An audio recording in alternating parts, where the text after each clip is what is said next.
அதிமுகவினுடன் செல்வதை ஏன் தவிர்க்கிறார் என்று செங்கோட்டையனிடம் கேளுங்கள் என்று எதிர்க்கட்சித் தலைவர் எடப்பாடி பழனிசாமி செய்தியாளர் சந்திப்பின் போது பேசியிருக்கிறார். அவர் பேசிய காட்சிகளை தற்போது பார்க்கலாம்.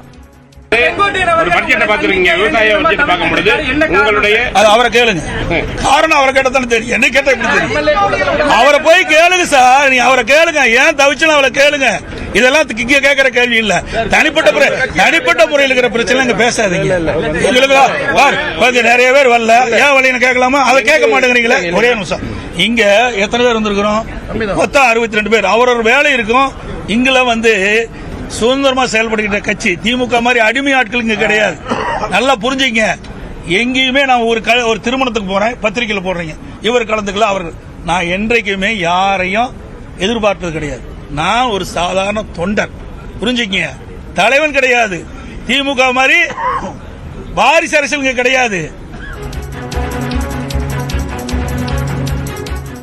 இது தொடர்பாக கூடுதல் கருத்துக்களை பகிர்ந்து கொள்வதற்காக மூத்த பத்திரிகையாளர் திரு துரைக்கருணா இணைக்கிறார். அவரோடு பேசலாம். சார் வணக்கம்.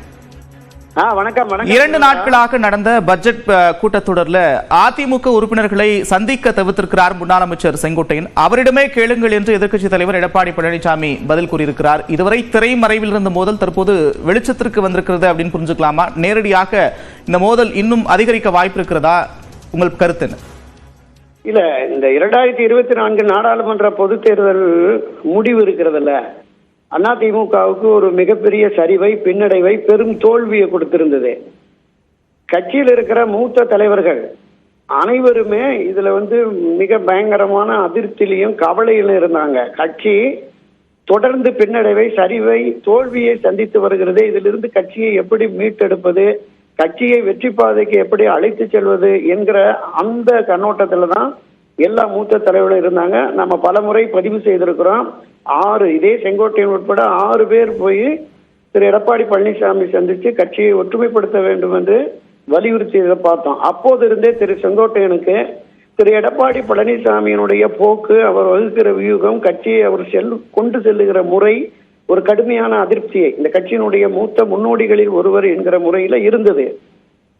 அதை வெளிப்படுத்துவதற்கான வாய்ப்பு தான் அந்த அத்திக்கடவு அவிநாசி திட்டத்துல தலைவரையே, இந்த கட்சியினுடைய நிறுவன தலைவர் புரட்சி தலைவர் எம்ஜிஆர் கட்சியை கட்டி காப்பாற்றிய செல்வி ஜெயலலிதா ஆகியோருடைய படங்களை தவிர்த்து ஒரு விழாவில் பங்கேற்கிறாரே என்பதனாலதான் அதை புறக்கணிச்சு வந்தாரு.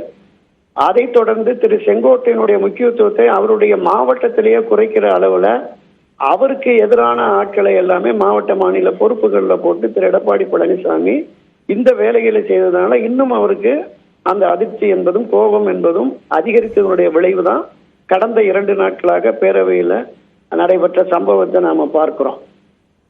ஒரு மூத்த தலைவர் என்கிற முறையில் அவருடைய எண்ணம் என்ன, அவருடைய நோக்கம் என்பதை புரிந்து செயல்பட்டால் திரு எடப்பாடி பழனிசாமி அவர்கள் கட்சி முக்கியம், கட்சியின் வளர்ச்சி முக்கியம், கட்சி வெற்றி பாதையில் செல்ல வேண்டும் என்றால் எல்லோரையும் அரவணைத்து செல்ல வேண்டும் என்கிற ஒரு பாடத்தை தான் இந்த நிகழ்வுகள் அவருக்கு போதித்திருப்பதாக நான் கருதுகிறேன். சகோதரா, எல்லோரையும் அரவணைத்து செல்லக்கூடிய இடத்திற்கு எடப்பாடி பழனிசாமி தள்ளப்பட்டிருக்கிறார் என்ற கருத்தை முன்வைத்திருக்கிறீர்கள். இணைப்பிலிருந்து கருத்துக்களை பகிர்ந்து கொண்டமைக்காக நன்றி திரு துரைக்கருணா.